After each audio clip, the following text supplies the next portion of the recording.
Í þessu myndbandi verður farið yfir framkvæmd starfaflokkunar og launagreiningar með sniðmáti Jafnréttisstofu. Ég ætla að ganga út frá því hér að ég sé að sækja jafnlaunastaðfestingu fyrir líkamsræktarstöð þar sem eru 30 manns í vinnu.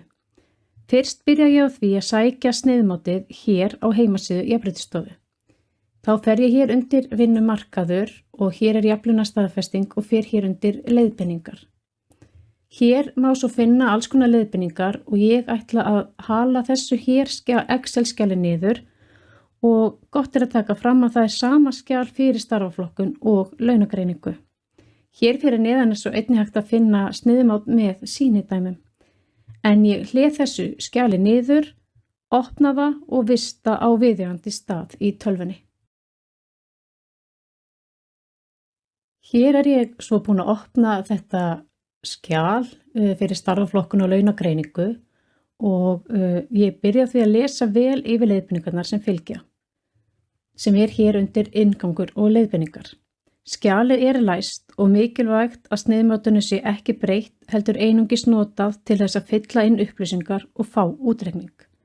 Líkanið byggir alfarið á reglugerð framkvæmd jafnlaunastaðfestingar og uppfyllir því þær kröfur sem settar eru gagnaskil til að öðlast jafnlaunastaðfestingu. Mitt, ykkar eða okkar hlutverk er því að hafa unnið góða undirbúningsvinnu áður en við byrjum að vinna með skjalið. Hér niðri eru þeir flipar sem þeir þarf að fylla í. Við byrjum með flipa A sem eru þau hlutlægu viðmið sem við veljum fyrir störfin. Síðan förum við í flipa B þar sem við setjum inn viðmið fyrir persónubundna þætti sem við kjósum að telja til launa ef það á við. Þetta þarf alltaf vera viðeigandi og málefnalegt fyrir starfsemina. Svo fyllum við út skref 1 til 7 og þegar því er lokið á launagreiningin að liggja fyrir hér í síðasta flipanum.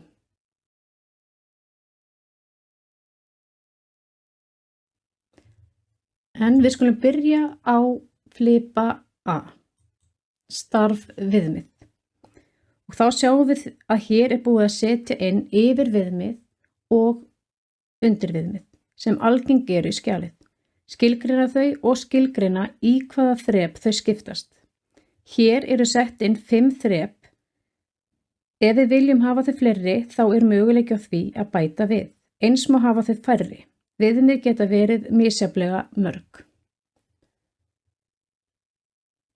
Yfirviðmiðin eru frekar almenn fyrir vinnumarkaðinn í dag og það eru helst undirviðmiðin sem þarf að breyta, en það getur þó verið mjög misjafnt. Við getum annarkvort nota þennan texta, valið það sem hentar okkar starfsemi eða breytt og búið til okkar eigin yfir og undir viðmið. Hér er ég til dæmis með líkamsræktarstöð og yfirviðmiðin eiga öll við.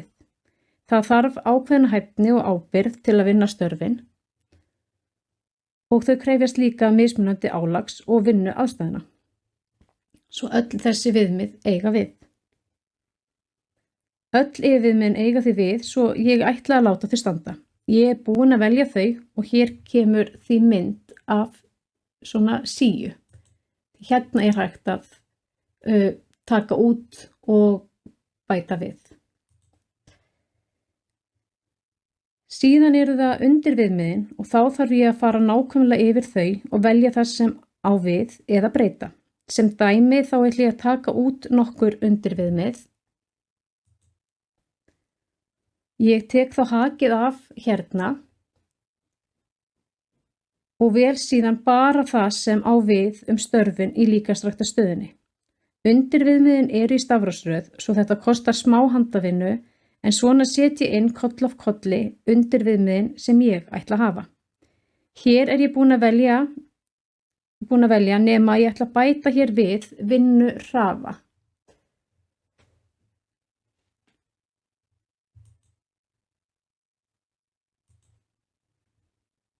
Það er mjög nauðsynlegt að hafa unnið alla undirbúningsvinnu vel. Ég þarf að hafa öll störf og starfslýsingar við hendina og gott er að gefa sér góðan tíma í þessa vinnu. Hér get ég svo líka breytt textanum ef ég vil. þá skrifa ég bara inn í reitina. Að sjálfsögðu þarf textin að eiga við mín störf. Hér eru því yfirviðmiðin, undirviðmiðin, að gera að nota þessar síur sem mest til að hjálpa ykkur. Hér koma skilgreiningar, þrepin og hægt að bæta við eða taka út.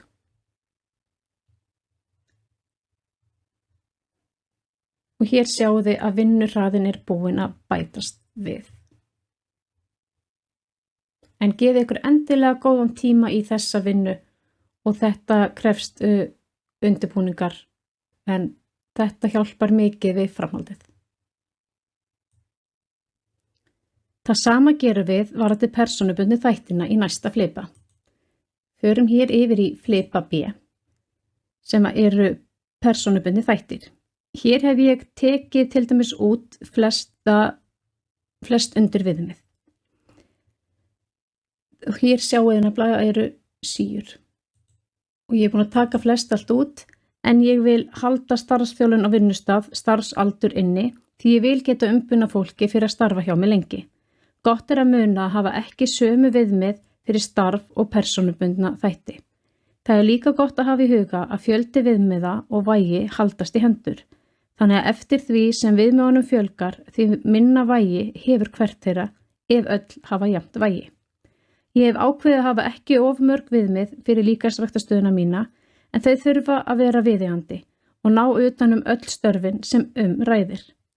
Nú hef ég klárað að setja inn öll þau viðmið í flipum A og B sem eru málefnileg og viðeigandi fyrir starfsemina. Í næsta flipa 1-3 gef ég viðmiðunum vægi og stig. Það þarf líka að gefa sér góðan tíma í þessa vinnu. Við stigagjöfuna þarf ég aftur að horfa í starfsemina og hugsa út frá því hvað viðeigandi og málefnalegt.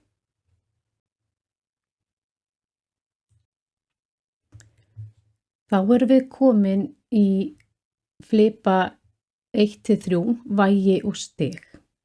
Ég byrja á yfir viðmiðunum hér í skrefi 1 og set inn vægi fyrir hæfni og svo koll af kolli. Ég þarf að muna að það eru 1000 stig í pottunum. Nú læt ég hæfni vega 40, það eru 400 stig. Svo ég á 600 stig eftir. Ég klára að fylla þetta út og set svo inn persónubundnu þættina hér fyrir neðan. Samtalstalan þarf að vera græn eða 100% og 1000 stig. Ég geri eins með undirviðmiðin í skrefi 2. Bæði starfstengdu þættina og persónubundnu þættina hér neðar.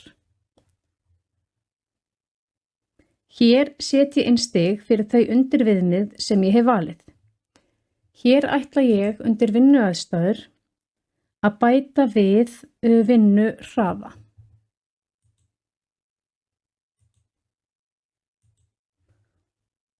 Og ég ætla að láta það vega 5%. Og þá allt orðið grænt og heildin hér niðri líka. Ágætt að benda líka á að hér til hliðar eru leiðbeiningar ef þið viljið skoða eitthvað meira þegar þið eru byrjuð að vinna vinnuna. En þá ég búin að bæta hér inn vinnurhraða þannig að allt komið inn hjá mér. Þegar því lokið þarf ég að ákveða hvað ég nota mörg þrep fyrir hvert undirviðmið hér í skrefi 3. Sum viðmið krefjast ekki eins mikils breytileika frá þeim sem sinna störfunum meðan önnur viðmið eru þannig að það þarf að skipta þeim í fleiri þrep. Ég var ekki búin að gera ráð fyrir fleiri en 5 þrepum í flipum A og B, svo ég ætla ekki að fara yfir 5 þrep hér. Ég byrja á hæfni og ákveð síðan fjölda þrepa hér fyrir aftan fyrir hvert og eitt undirviðmið hér í dálkinum. Þrep notuð. Þá fylli ég bara 5, 3 og koll af kolli. Og svona ger ég koll af kolli. Hér þarf ég að flakka milli flipana og skoða þrepa skilgreiningarnar í flipum A og B. Eins og þið munið þá vorum við hér með skilgreiningar eða að einnig hægt að prenta út og hafa þetta fyrir framan sig. Og þetta gert bara til þess að allt sé eins og það á að vera. Eins og áður sagði þetta tímafrek vinna sem krefst yfirlegu og vandvirkni. Ég passa mig að fara alveg niður og velja líka þrepafjölda fyrir persónubundnu þættina. Hér neðst. Þá hef ég lokið við að fylla út í skref 1-3 og þá komið að flipa 4 sem innsetning gagna.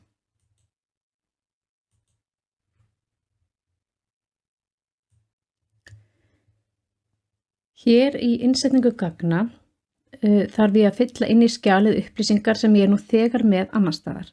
Það starfsmenn, bláu dálkarnir, starf, það eru þessir appelsínugulu dálkar og svo launin hér í grænu dálkunum. Það mjög mikilvægt að hafa yfirsýn yfir alla starfsmenn og launaliði áður en þessar upplýsingar eru settar inn. Launatölur sæki ég annarkvort frá A, hreinum mánuði, þar sem einungis eru greidd regluleg laun, eða frá B, meðaltal útgreiddra launa á 12 mánaða tímabili. Ég set ekkert inn í fyrsta dálkinn í gráa reitin. Í hann færist sjálfkrafa auðkenni fyrir starfsmannin. Ég byrja því á upplýsingum starfsmannin hér í blámerkta svæðinu. Í þessu skjali á ég bara eftir að færa inn upplýsingar einn starfsmann. Ég með 30 starfsmenn og eins og þið sjáið eru hér upplýsingar 29 starfsmenn. Hér set ég inn tölu sem táknar kyn starfsmannsins. 1 KK karlar og 2 KVK konur. Ég set því hér inn kynið. Síðan færi ég inn tölu sem táknar menntun. Ég get líka haft annað auðkenni en tölu, en 1 táknar hjá okkur stúdentspróf. Ég færi það inn þarna. Svo það starfsaldur í mánuði, setjum það hér og síðan það starfshlutfallið og þessi einstaklingur í 100% starfi. Næst það upplýsingar starfið hér á appelsínugula svæðinu. Ég færi inn upplýsingar svið og deild ef ég vil. Svo það starfsheitið sem nauðsynlegt að setja inn hér. Þessi þjálfari. Ég vel svo hvort ég set inn í starf flokkunina og stöðu í skipuriti, en að sjálfsög mjög gott að hafa þessar upplýsingar til að hafa betri yfirsýn. Að lokum koma svo upplýsingar hér inn í græna svæðið sem launin. Það þetta græna svæði hér. Hér set ég inn grunnlaunin. Og hér koma svo viðbótarlaun.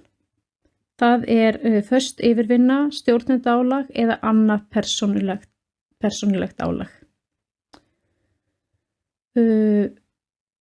Svo að lokum það bifreiðastyrkur, yfirvinna, bónusgreiðslur og önnur hlunnindi sem allt teljast vera auka greiðslur. Í líkamsræktarstöðinni fá til dæmis flestir fatapenning, svo ég ætla að setja það hér inn undir önnur hlunnindi. Þá sjáum við að það breytist hér auka greiðslunar. Síðustu 3 dálkarnir gráir og upplýsingarnar þar því samtölur sem reiknast sjálfkrafa. Í dálkin auka greiðslu reiknast samtala úr dálkinum bifreiðastyrkur, yfirvinna, bónusgreiðslur og önnur hlunnindi. Allar greiðslur mynda svo samtölu í dálkin heildarlaun. Í síðasta dálkinum samtala launa fyrir uppreiknað starfshlutfall og þá við komin með samanburðahæfar tölur í niðurstöður. Nú ég búin að slá inn allar upplýsingar mína starfsmenn, svo í næsta flipa þarf ég að vega störfin eftir þeim viðmiðum sem ég hef sett.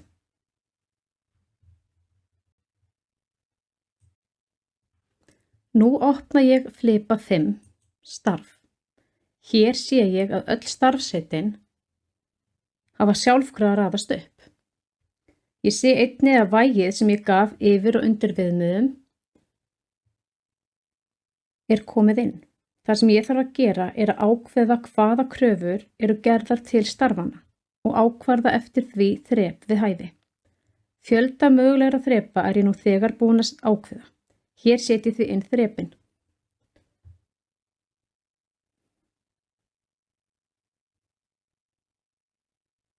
Hér get ég sett þau inn. Ég búin að setja inn þrepafjölda á allt nema vinnurhraða. En takið eftir því að hér koma ekki upp þrep og það vegna þess að áðan því ég var undir vægi og stig, gleymdi ég að setja inn þrepafjölda hér fyrir aftan. Ég ætla því að gera það núna og það eru 5 þrep og fyrir aftur hér undir starf og þá get ég bætt við þrepafjölda hér eins og við á. Það er ekkert alltaf það sama, þannig að ég bæti hérna við eftir störfum hvað við á. Þá bæti ég bara hér við.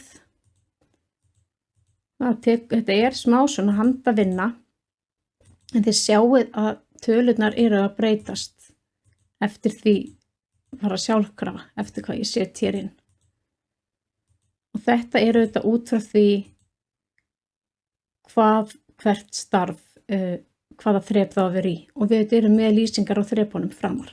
Þetta þrep þýðir þetta og skilgreiningarnar eru allar komnar inn.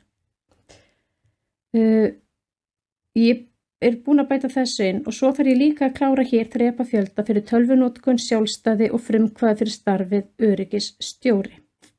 Og ég sé bara að þegar ég er að setja inn, hann fyrir hérna í vægi 2 varðandi tölvunotkun, hann þarf að vera með mikið sjálfstæði þannig að hann skorar fyrir alveg í 5 þar og í frumkvæði fyrir hann í hæðsta flokk líka. Og þá sé ég að stigagjöfin uppfærist sjálfkrafa þegar ég set inn þrepin. Þá eru þetta hérna samtalshæfni 287 og þetta svona breytist hér með samtalsvarandi vinnuaðstæður og í þessu tilviki er ég þetta bara að setja inn tölur til að sýna ykkur hvernig þetta virkar. En svo gerum við það sama hér undir persónubundir þættir. Þá fer ég hér í 6 persónubundir þættir og þið þetta þekkið þetta svolítið hér núna. En aðeins erum einn persónubundið þátt að ræða hjá mér og ég ákvarða þrep fyrir hvert starfsmann. Hér ákvaði ég þrepin. Og ég klára hér fyrir starfsmann númer 30 því hann var að bætast við.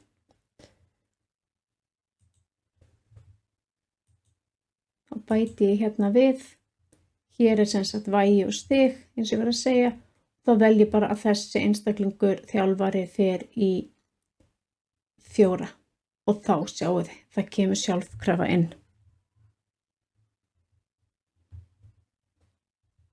Og þá eru niðurstöður starfaflokkunar og launagreiningar klárar og ég skoða þær svo hér nánar í flipa 7.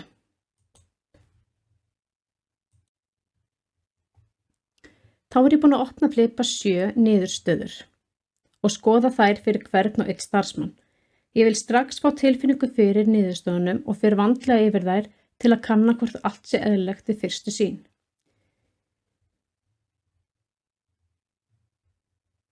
Hér sé ég stig fyrir starfið og svo sé ég hérna stig fyrir persónubundu þættina og svo kemur hérna samtala stiga. Ég skoða svo einnig vel stigaspönnina bæði fyrir starfið og fyrir persónubundnu þættina og samtalsstigin. Og þá get ég svona séð fljótlega hvort að hérna allt sé eins og það á að vera eða hvort það sé einhver frávik. Og þá er bara komið að launagreiningunni næst.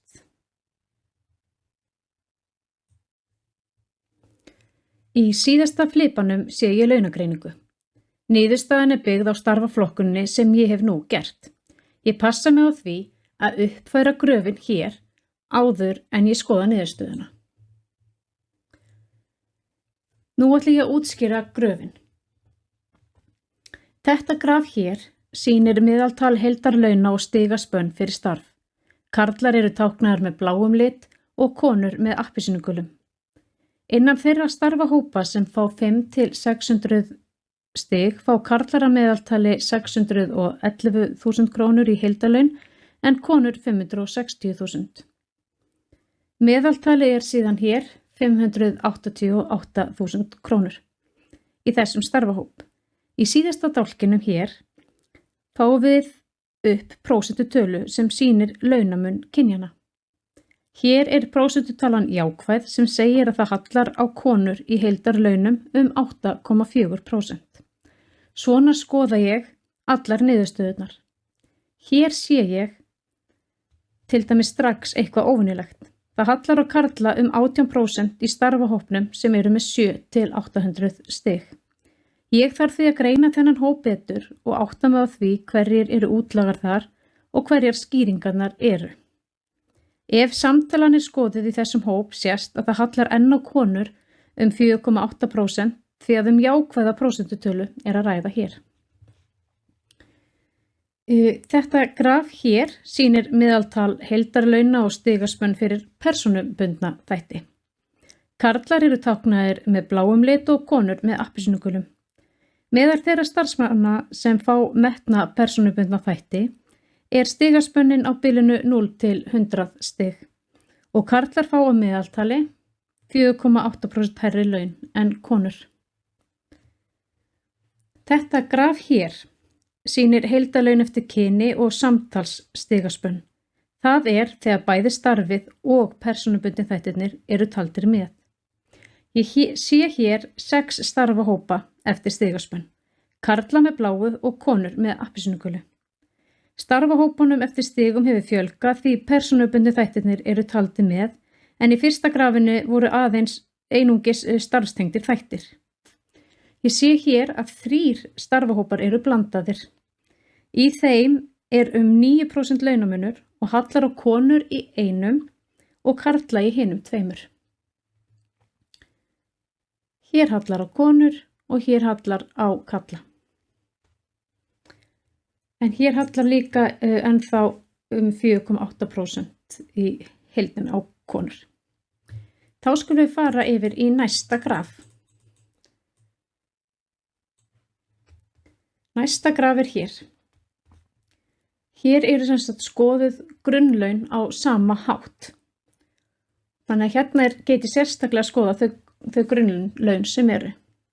Ég sé að það hallar á konur 3,9% í grunnlaunum ef starfstengdu þættirnir eru skoðaðir. Þetta graf hér sýnir viðbótarlaun. Þannig að það sama á við viðbótarlaunin, þá sé ég að það er engin kynbundin launamunur í blandaða starfshópnum. Sjáðu hér er blandaður starfahópur og það er engin kynbundin launamunur þar. Á heildina hallar samt á konur 66,7% sem skýrist af því að einungis karl fær viðbótarlaun í hópnum með hæstu stigagjöfina hér. Ég vil einnig benda á að ef það kemur svona í töfluna hjá okkur þetta hérna merki að ekki hafa ágjörð af þessu. Þetta þýðir bara að það séu engin gögn þarna bakvið. Það er engin gögn í þessum stigahóp, starfahóp. Þá er það næsta graf. Þetta graf, hér sé ég sem sagt sömu upplýsingar fyrir samtölu aukagreiðslna.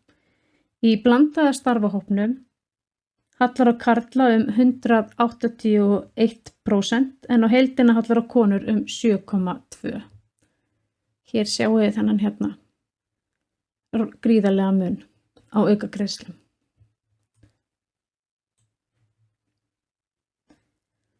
Þá er það síðasta grafið. Að lokum sé ég uppreiknuð heildarlaun eftir kyni og stigaspönn fyrir starfstengda þætti. Þetta eru því grunnlaun, viðbótargreiðslur og aukagreiðslur. Ég sé að í heildina hallar á konur 3,3%. Ég sé einnig að það eru 2 blandaðir starfahópar sem ég þarf að skoða betur. Launamunurinn er rúmlega 30% í hópnum með 7 til 800 stig. Sjáuð hér. Og hérna gefur það mér strax vísbendingu að ég þurfi að skoða þennan hóp betur. En þá liggja hér fyrir niðurstöðu launagreiningar og hér eru þau komin með vísbendingar hvað þarf að skoða betur og hvar þurfa að grípa til aðgerða.